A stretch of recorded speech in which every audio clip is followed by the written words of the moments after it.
Bonjour à chacun, bonjour à tous et bienvenue à la revue de presse.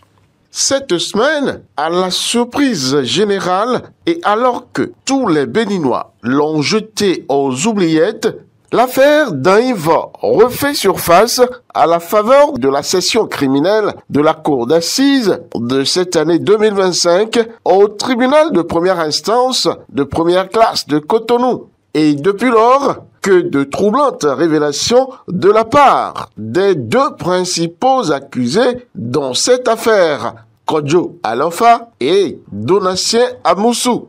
Le journal Le Télégramme parle de révélations troublantes ce jeudi 13 mars 2025 à la barre. Le journal Le Potentiel, lui, voit à travers cette affaire un cauchemar pour l'ancien président de la République, Boni Yayi, pendant que des dignitaires de son régime sont accablés. Cette affaire, souvenez-vous, avait fait couler tant d'encre et de salive en République du Bénin. C'était l'affaire du siècle qui n'avait pas pu livrer ses secrets. Eh bien, le moment est venu d'en avoir le cœur net, d'en savoir les dessous, pourvu qu'on en arrive à bout. Mais le même journal, Le Potentiel, alerte déjà des militants du parti Les Démocrates seraient en train déjà de se mobiliser pour attiser la rue à Parakou. Le Potentiel flaire là une mobilisation qui interroge sur leur vision de la démocratie. À ce train, la justice pourra-t-elle enfin élucider cette affaire ? Toujours est-il que l'audience est suspendue et ne reprendra que le 19 mars prochain, mais avec à la clé la convocation de l'ancien directeur général de l'ORTB, l'Office de radiodiffusion et télévision du Bénin, Julien Akpaki. Les maires du Bénin, sous la férule de leur président, Luc Setondi Atrokpo, sont allés découvrir les merveilles de la zone industrielle spéciale de Glodigbe. Ils y ont félicité le président Patrice Talon pour sa vision éclairée, écrit à ce propos le journal Fraternité. Le Potentiel ne variera pas de mots pour apprécier la vie des maires dans ce joyau. Atrokpo et ses pairs conquis par la GDIZ, la nouvelle trouvaille béninoise. Une fierté nationale, pense le président de l'ANCB, Luc Setondi Atrokpo. Et parlant de maire, signalons ce changement intervenu à la tête de l'arrondissement de Glodigbe. Jeanne Assokle, alias Fouka vient d'être installée à la tête de cet arrondissement, rapporte le grand jury. Elle assume désormais l'intérim du CA suspendu Gilbert Setondi Boko. Bon vent à elle, dame de fer, qui tiendra à coup sûr les rênes de cet arrondissement important dans la commune d'Abomey-Calavi.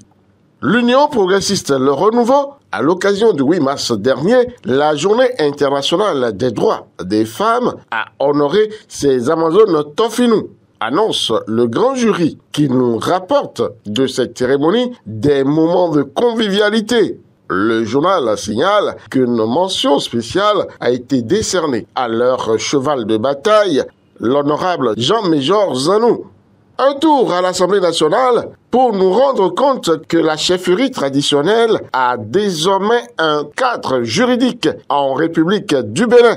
Les députés de la 9e législature l'ont consacré en votant une loi qui l'institue par une large majorité, a constaté Fraternité, qui rapporte l'information.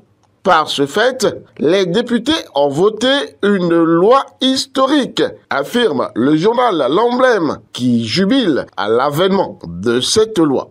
Restons avec ce canard, L'Emblème, qui nous informe par ailleurs que 10 nouveaux ambassadeurs accrédités chez nous viennent de présenter leur lettre de créance au président Patrice Talon. C'était jeudi. Bienvenue chez nous, à vous, chers ambassadeurs. À la douane béninoise, il y aura réorganisation du recrutement du personnel.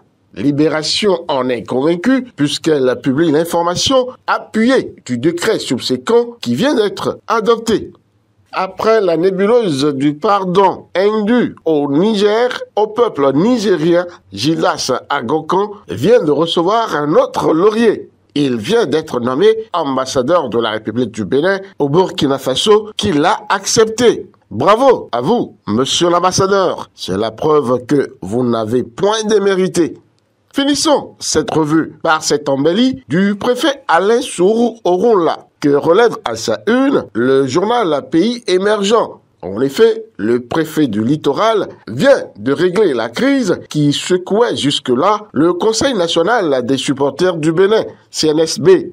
Et pour cela, il est un artisan de la paix et de la réforme au sein du CNSB, reconnaît le journal, pourvu qu'elle dure, cette union ou cette unité retrouvée. Fin de cette revue de presse.